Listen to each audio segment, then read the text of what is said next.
Loh Mbak, pas Merapi meletus tahun 91 itu kan ada orang rumahnya mau buat nikahan anaknya. Sudah siap semua, tinggal memulai. Tapi Merapi meletus. Akhirnya satu kampung itu kependam abu, mati, nggak bisa diselamatkan. Assalamualaikum warahmatullahi wabarakatuh. Apa kabar teman-teman semua? Semoga teman-teman dalam keadaan baik-baik saja tentunya.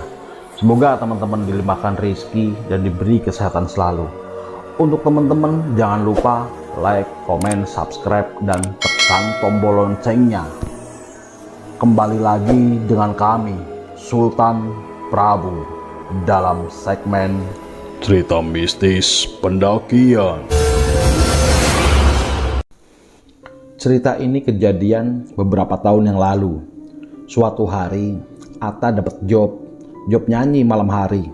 Karena dia mau ada acara ke Bali selama 1 minggu. Jadilah job itu dilempar ke aku.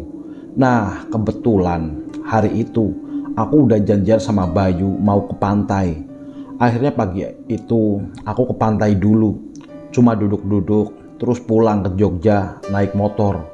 Sampai di rumah sampai jam 2 siang. Aku cerita ke Bayu kalau malam nanti aku ada job. Biasanya kalau nyanyi agak jauh jaraknya atau di pelosok, biasanya aku diantar dia atau diantar temen cowok, atau satu grup malah naik mobil bareng. Kok kebetulan ini naik motor dan aku gak minta tolong antar atau temenin. Seperti biasa, karena dari dulu aku kan tubuhnya kurus banget. Kalau nyanyi tuh sebelum berangkat aku udah make up, udah pakai manset. Ntar sampai lokasi tinggal nambahin koftan atau baju untuk tampil simple. Nah, acara di lokasi kan katanya jam 8 alias habis isya. Maka habis isya aku dijemput MC dan juga vokalis cowok di grup itu naik motor. Wajah udah siap dan make up dan bawa tas isinya white guest dan sebagainya. Habis maghrib sepanjang jalan aku tuh flu banget, meler terus, mata yang berkaca-kaca terus. Di jalan aku ngobrol sama Mas MC yang jemput aku itu. Mas, engko acara apa toh iki? Mbuh koyo pengajian.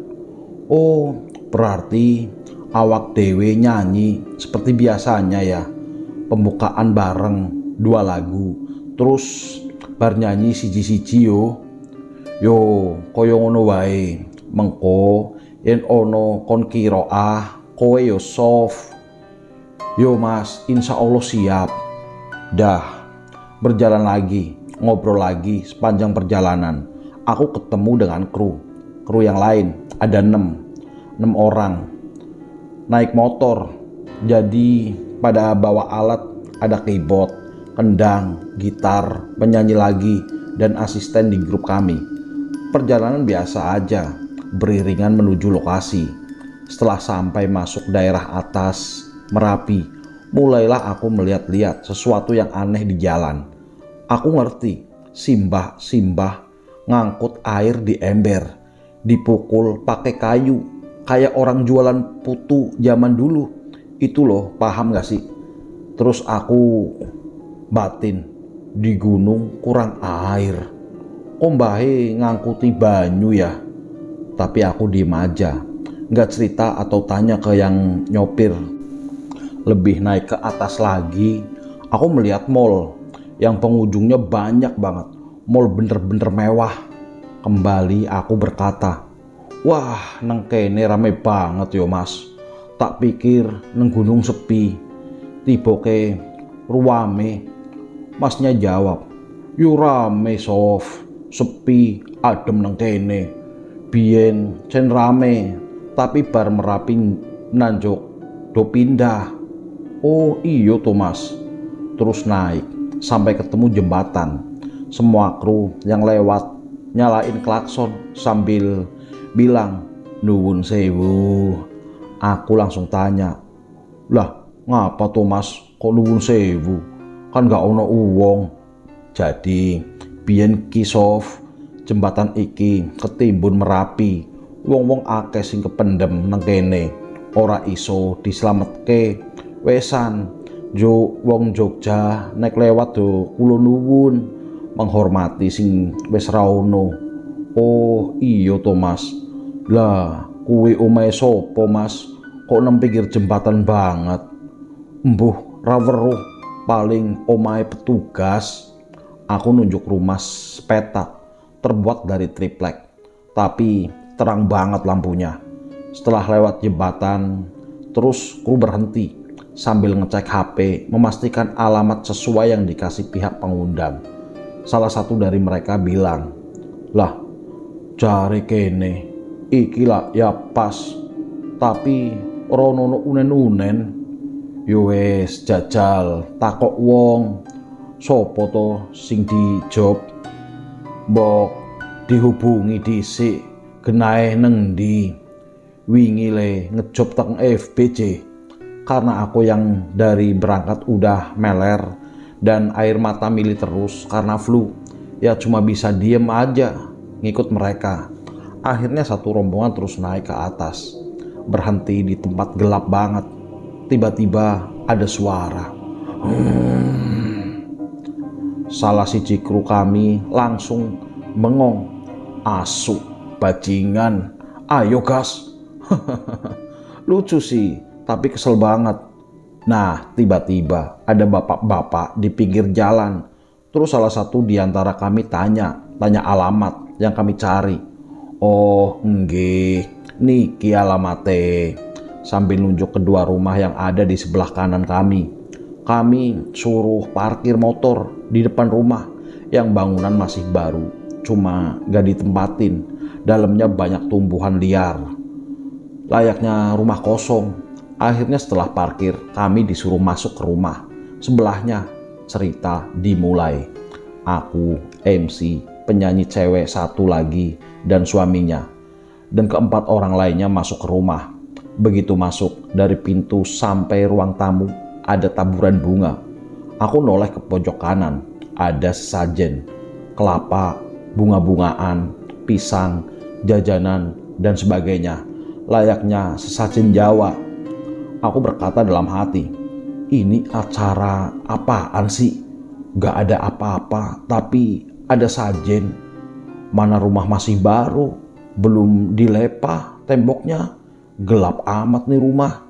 Terus disuguhi teh anget, jajanan seperti biasa ditawari naik sebelum manggung. Kan tapi aku orangnya gak suka makanan jajanan, apalagi jajanan kayak Nogosari dan sebagainya. Karena bukan tapi emang aku gak suka. Akhirnya merasa haus, aku minumlah teh anget bin panas di depanku. Ya Allah, satu teguk kok tenggorokanku gatel, bau wangi banget tehnya. Kesel banget, mau nangis. Akhirnya gak aku minum lagi. Terus udah disuruh ganti baju pentas. Akhirnya aku diajak ganti sama mbak penyanyi satunya untuk ganti. Masuk ke bagian belakang, ada lorong, di kanan kirinya ada kamar. Noh, kamar yang kanan aku buka. Karena gak ada suara, aku pikir kosong. Pas masuk ada ibu-ibu muda sama orang 3 lagi ketawa-ketawa, hahaha hihihi. Di atas kasur, rambutnya panjang, pakai kaos coklat muda. Maaf bu, saya kira kosong kamarnya." Akhirnya aku pindah kamar yang sebelah kiri. Aku bilang ke temanku yang penyanyi satunya, "Mbak, suaminya jenengan suruh masuk aja, gak apa-apa.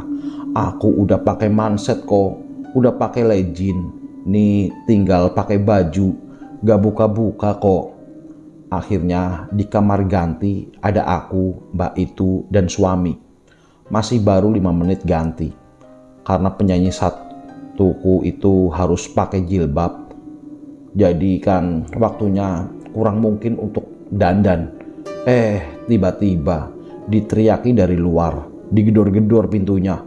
"Sof, ayo mulai, acaranya wis mulai, gendang." "Hah?" Sejak aku datang sampai minum teh, rumah itu gelap, gak ada panggung, gak ada tenda. Tiba-tiba kok udah siap, acara mau mulai. Akhirnya aku cepet-cepet ke panggung. Ada yang ngarahin lewat belakang. Tiba-tiba keluar, udah ada pentas aja. Nah, aku heran lagi. Pengunjung semua pakai baju hitam, pakai sarung, duduk diam tanpa ekspresi. Tatapannya kosong ke arah kami di panggung. Aku berusaha menguat-nguatin diri, gak berhenti sholawat, istighfar, meyakinkan kalau aku baik-baik aja. Jarak panggung sang penonton alias tamu undangan itu cuma sekitar 10 langkah kaki. Kami heran, kami gak tahu acara apa di panggung tempat kami pentas. Belakangnya gak ditutup, kan biasanya ada layar tuh, tulisannya apa gitu. Ini gak ada, malah di belakangku ada ibu-ibu, anak kecil umuran kelas 6 SD, mbah-mbah pada naik bagian belakang panggung, lain di bawah panggung, tapi pada berdiri, tangan sedekap neng dodo. Jadi intinya kami pentas kayak dirubah wong akeh, kayak dirubung wong akeh, ngeliatin kami semua, tatapan kosong tanpa senyum. Aku MC, penyanyi satunya, pembukaannya nyanyi lagu Bismillah, terus sholawat badar. Nah, habis nyanyi, aku kan selalu nyapa penonton, interaksi ngobrol tipis-tipis. Gak ada yang ketawa doang, diem baik. Padahal di mana-mana aku ngomong selalu pada ketawa. Asem. Akhirnya dilanjut lagi dengan lagu Pepiling. Terus udah 3 lagu, acara inti mau dimulai. Tapi kita nggak boleh turun dari panggung, suruh tetap di atas. Karena Pak Kiai yang ceramah minta diiringin musik. Acara mulai dipimpin oleh MC, bapak-bapak tua, tapi nggak tua banget, nggak muda banget. Aku amati tuh MC, nunduk terus, matanya nggak lihat ke depan gitu. Dia pembukaan agak lama kan. Terus Pak Kiai rawuh, acara tanpa kiroah, jadi langsung ceramah gitu. Kan katanya acara tasyakuran ya. Aku nggak tahu scene pasnya cara apa, karena kami bingung juga. Pas komunikasi pasti kan ada basa-basi, doa kan ya, kayak misalnya semoga pengantin dijadikan keluarga samawa bla bla bla bla. Tapi karena ini nggak jelas, ya udah bodo amat, aku trip nyanyi aja. Masa ya, aku kan nyanyi lagu qosidah yang itu loh. Dalam pandangan manusia, kau orang yang sangat bahagia, hidup di dunia kayak orang kaya, kemewahan yang serba ada. Kok penonton malah nangis? Coba, aku sedih kan? Aku jadi tambah bingung, maunya lagu apa sih? Itu pas kejadian di saat itu lagi musimnya HP BB. Bayangkan, aku kan orangnya nyetatusan banget. Itu selama di situ acara aku udah nyetatus, ngetawain acara itu, ngetawain diri aku sendiri. Pokoknya aku nulis tentang acara ini yang menurutku gak jelas aja. MC acara manggil Kiai untuk ceramah sambil nyerahin mic. Nah, pas ngasih kan mic, kan duduk. Pas dia angkat wajahnya, lihat ke mukaku, masa matanya putih semua, gak ada item-itemnya. Astagfirullahaladzim, kaget aku. Nah, Kiai itu nyampe pentas minta diiringi lagu Tala al-Badaru seperti biasa. Terus mulai ceramahnya deh. Aku nulis status lagi di BBM. Aku ngeluh mulu. Yang aku tulis seingetku waktu itu gini, acara opo to, ora ceto. Nah, di tengah Kiai ceramah minta penyanyi nyanyi selagu lagi, aku jadi inget pas aku nyanyi lagu awal tuh ada satu anak kecil di tengah-tengah tamu. Anak kecil mungkin usia 2 tahunan gitu. Dia muter-muter ala balerina sambil senyum-senyum. Aku cuma heran, Nih tamu duduk di depan, kok semua bapak-bapak gak ada ibu-ibu. Ada juga anak kecil, cewek satu doang. Semua tamu pakai sarung, pakai baju hitam, hitam sekali. Sekali lagi, tanpa ekspresi. Kok acara inti dimulai, anak kecil tadi udah gak ada ya? Aku melihat kanan kiri, noleh ke belakang, juga gak ada. Adanya makhluk warna-warni, bajunya di belakang, dan sekitar panggung. Kalau emang katanya acara nikahan, kenapa Pak Kiai ceramah isinya tentang kematian ya? Tentang surga neraka, tentang orang soleh, matinya gimana, orang jahat, matinya gimana. Terus aku heran, tukang sound system, kan biasanya tuh pas acara dia gak muncul kan, dia di belakang layar kan. Ini anehnya dua tukang sound tadi nongkrong alias duduk di atas teras sebelah kursi kiainya. Masa gak turun-turun? Coba, gak ada yang ngasih tahu.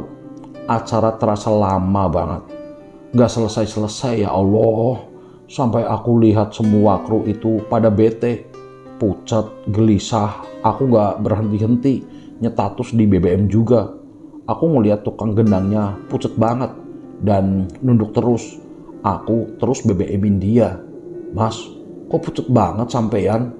Kademen yo, kedinginan ya, mules tenan, wetengku mbak, masuk angin. Aku ketawa akhirnya. Terus aku bisik-bisik ke Mas MC dari grupku. Mas, iki acara opo toh? Mas, ini acara apa sih? Kok bahasanya sing dipakai aku nggak paham. Kok bahasa yang dipakai aku nggak paham. Nek kromo yo aku sitik-sitik paham lah ya. Kalau krama sedikit-sedikit aku paham ya. Embuh nduk, aku sing asli Jogja we, ora paham iki. Basa opo ngomongnya? Nggak tahu. Aku yang asli Jogja aja nggak paham bahasa apa ngomongnya. Wak wak wak wak wak. Yo wis mas, nikmati aja berarti iki. Ya sudah mas, nikmati aja ini. Terus kiainya minta diiringin lagu Tombo Ati, tapi yang Jawa. Bahas selagu itu Pak Kiai membahas Tombo Ati, tapi lebih ke amal dan perbuatan manusia yang akan membawa kita mati besok. Yang dibahas mati, mati, mati terus. Aku heran juga, nggak ada satupun penonton yang tepuk tangan atau ketawa atau bersuara gitu. Nah, terus aku rasa-rasain, aku dan kru yang lain semacam menghadapi hal yang sama. Takut, tapi kami tetap coba kuat. Akhirnya ceramah mau usai. Yang bikin aku kaget, Pak Kiai ngendiko ngene. Yang bikin aku kaget, Pak Kiai bicara seperti ini. Nggih, pun cekap semanten, kula jenengan bakal nggih kabeh mati. Ayo diapiki uripe, yen wis mati ra iso dibaleni. Singket mau grenengi aku yo tak ngapuro. Ya sudah cukup sekian. Saya dan kalian juga bakal mati. Ayo diperbaiki hidup kita. Setelah mati gak bisa kembali.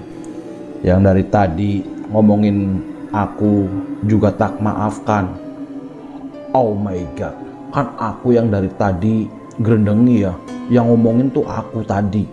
Aku kaget guys. Terus di ujung acara kan kasih lagu penutup. Kami lupa nyanyi. Apa yang lupa dah? Pas kami nyanyi sebelumnya, kami tawai lagu. Nyuwun lagu nopo Pak Bu? Mau lagu apa bapak-bapak, ibu-ibu? Gak ada jawaban. Ya udah akhirnya selesai. Aku belet pipis banget. Pas aku mau ke kamar mandi, mbak nyanyi satu itu bilang ke aku, ayo dek, tak kancani, kowe mesti ora wani. Beneran loh, masuknya belakang banget, gak ada lampu, kamar mandi kotak banget, gelap. Aku pipis ditungguin mbak penyanyi. Ya Allah, mana pipis lama banget. Aku heran. terus masuk kamar ganti yang tadi mau lepas baju. Di kamar itu kasur kapuk, dilipat udah banyak banget dan debunya. Pokoknya kamarnya kosong. Kamar ganti cepet-cepet terus dipanggil lagi sama kru buat makan. Tempatnya di rumah sebelah, rumah tempat aku ganti baju. Lah, penonton yang tadi mana? Udah beres aja acaranya, kursi udah dilipat semua, orang udah pada pulang gak ada lagi, kecuali yang nawarin makan dan tukang sound satu. Aku gak nafsu makan sama sekali.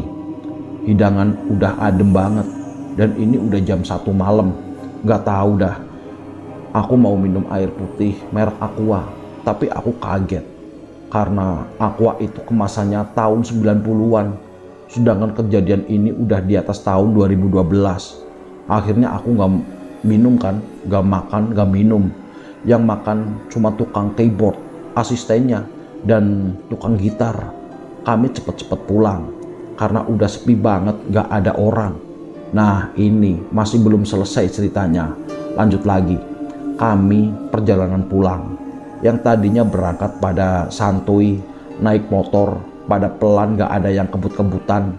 Nih dia nih, merasa pada balap-balapan kebut-kebutan. Pas jalan di tempat ada suara harimau tadi. Tiba-tiba sang tukang kendang yang di motor moro-moro ngegelundung, terus berhenti sambil teriak, "Asu, malah tipu iki, ngopo? Anjing, malah jatuh ini kenapa?" Aku ngakak keras banget karena menurutku lucu.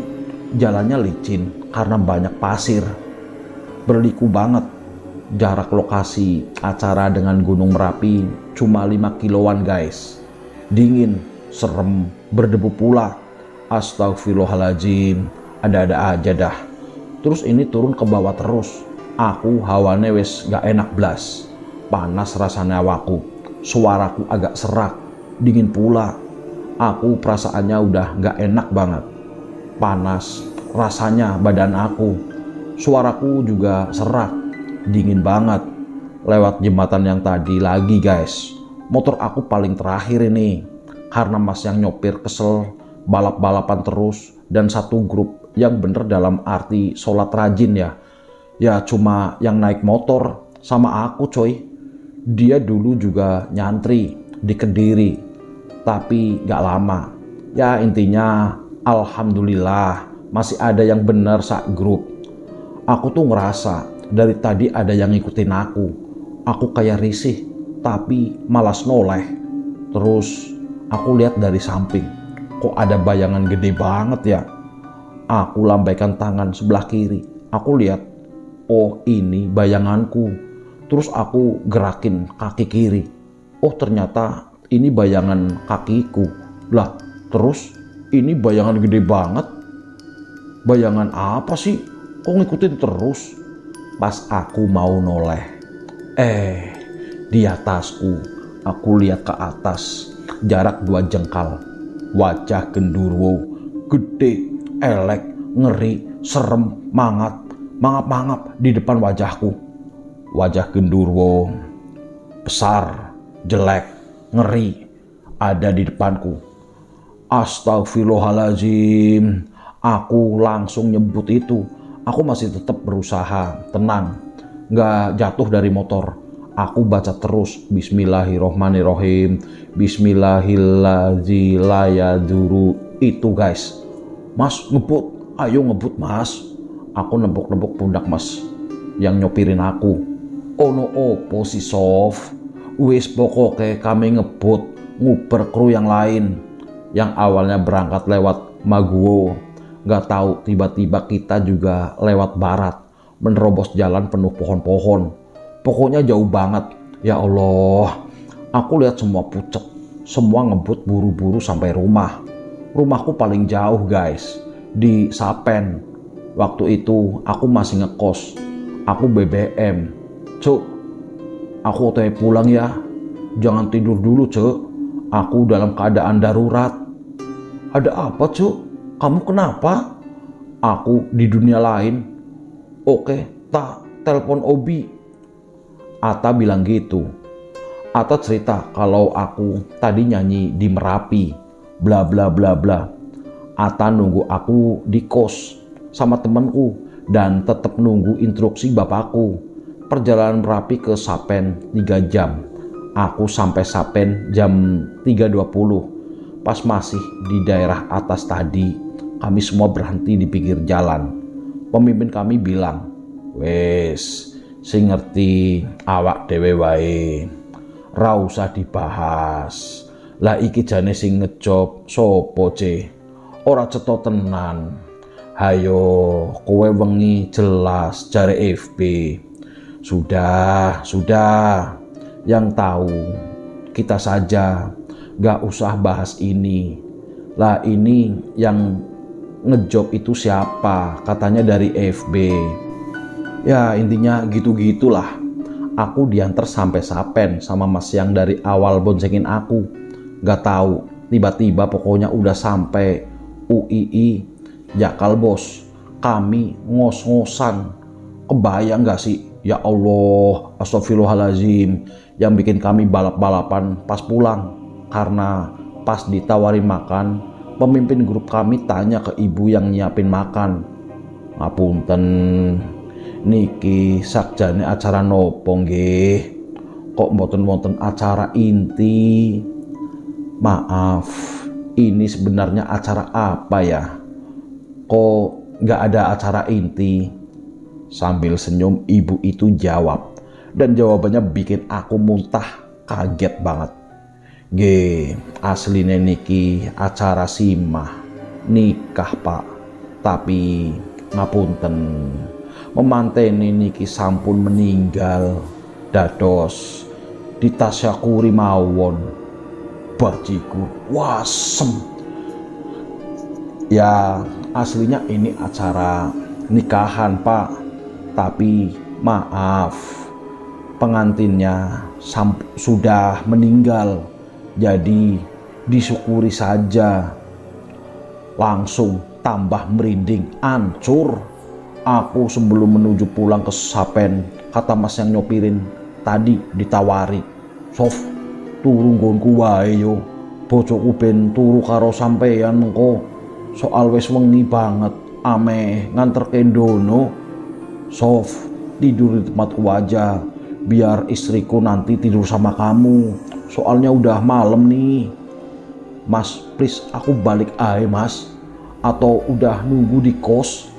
Mas, tolong aku pulang saja. Atta sudah nunggu di kos." Aku ngeyel pulang.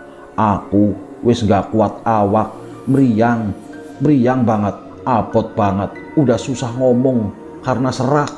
Di jalan aku ngobrol, "Ngene iki Sof, nggo pelajaran awake dhewe. Ojo asal nompo job. Sumpama nompo job yo dipastikan dhisik." "Iya mas, aslinya aku ya gak mangkat. Tapi lah sing nyanyi sopo, wong Atta juga gak budal.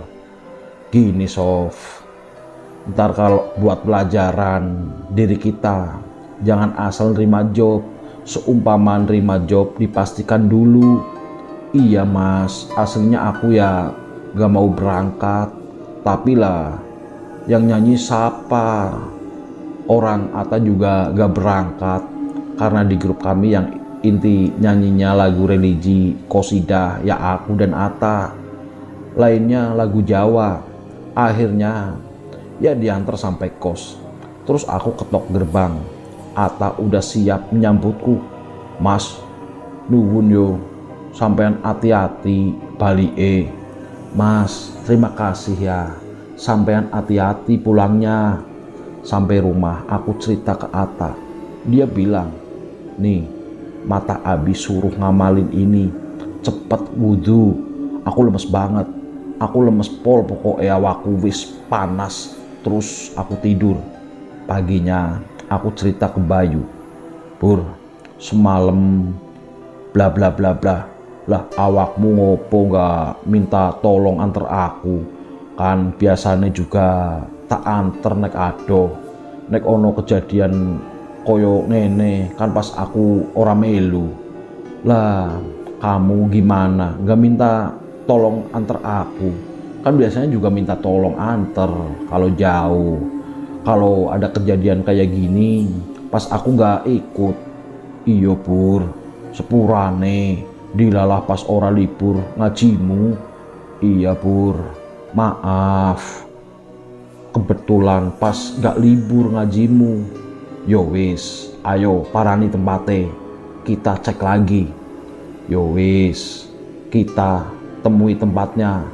Kita cek lagi. Hah, gendeng awakmu. Moh, aku lemes gak kuat. Obat banget awakku. Hah, gila kamu. Aku lemes, aku gak kuat, aku gak mau. Ya udah, nunggu kamu gak lemes. Aku penasaran. Kesel banget aku cerita ini ke Bayu karena dia tipikal orang yang ngeyel dan penasaran hal begini.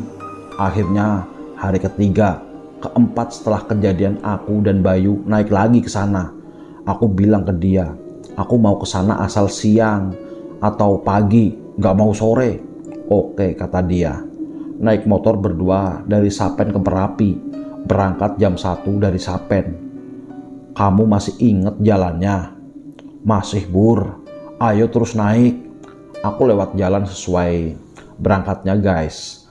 Aku lihat mall yang aku lihat semalam kok nggak ada ya. Kok nggak ada mall jalan yang kemarin aku lewatin. Jalan udah beda banget nih. Bur, yuk pulang yuk. Aku pusing banget. Gak mau nanggung sih. Tok wis ketekan gene. Gak mau tanggung sudah sampai sini.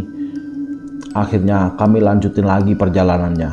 Pas ngelewatin jalan yang banyak pohonnya, aku teriak, Bur, berhenti, Bur. Iki ono wong nang ngangkat bandusan, wong mati, mandek disik. Bur, berhenti. Ini ada orang ngangkat keranda mati, keranda mayit. Berhenti dulu. Apa sih? Kamu lihat apa? Gak ada apa-apa. Mataku diusap dia. Istighfar ya Allah, istighfar. Dia tetap ngeyel, naik sampai atas nyari lokasi. Tiba-tiba kami ketemu ibu-ibu. Bu, alamat niki pundi nggih? Bu, alamat ini mana ya? Oh, lah niku lor kali Mas. Jenengan cobi mriku mawon. Oh, itu utara sungai Mas. Kalian coba ke situ saja. Sambil nunjuk tempat jauh di sana itu. Aku ngeyel. Pulang tapi Bayu gak mau. Nyasar mulu. Susah banget dicari. Pos kita sampai ke kata ibu lor kali. Kok gak ada kampung ya? Cuma ada kuburan. Astagfirullahaladzim. Makin puyeng. Tapi Bayu ngeyel banget ya Allah. Udah sampai atas banget nih kita. Ada jalan aspal, arahnya ke barat, tapi nggak ke utara menuju Merapi. Banyak bapak-bapak pada ngurubungi sesuatu. Terus Bayu turun dari motor. Pak, niki nopo? Dalan sing ajeng ten deso bla bla bla bla. Pak, apa ini bener jalan yang mau ke desa titik. Waduh, sanes Mas. Niki dalan pun dangu boten dilewati. Waduh, maaf Mas. Ini jalan sudah lama nggak dilewati. Lah, niki truk gelimpang pun sebulan boten wonten sing ngakali. Nah, ini truk sudah 1 bulan. Nggak ada yang nyelamatin. Ya Allah, padahal jalan itu yang aku lewati pas dengan suara harimau. Ini perasaanku udah deket dengan lokasi. Kok bapaknya bilang gak ada jalan lagi? Aku makin pusing. Akhirnya aku nyerah. Bur, ayo kita pulang. Aku udah gak kuat. Kepalaku pusing.